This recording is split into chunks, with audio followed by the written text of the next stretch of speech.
In the Age of Heroes, when gods walked among mortals and legends were forged in blood and fire, one name stood like a mountain against the tide of war: Ajax, son of Telamon. He was not born of a goddess, nor was his fate woven by prophecy.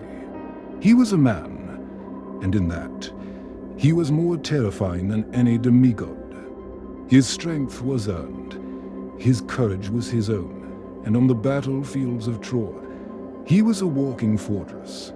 From the island of Salamis he came, a king leading his men, his reputation preceding him like a storm front.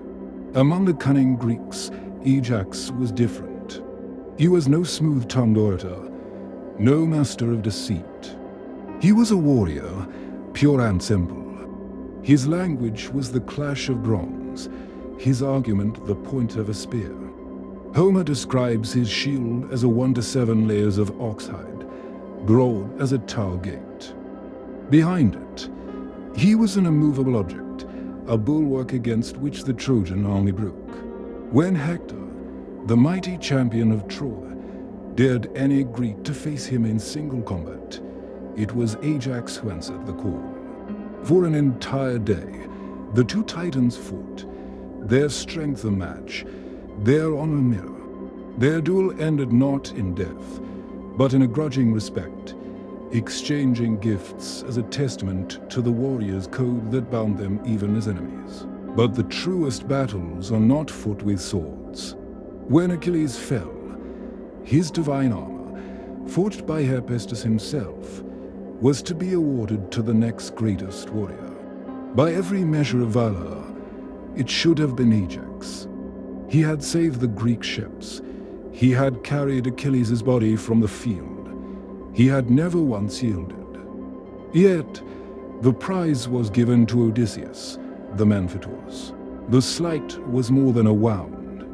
It was a poison. Humiliation, a feeling Ajax had never known, consumed him. In a haze of rage and grief, he planned his vengeance.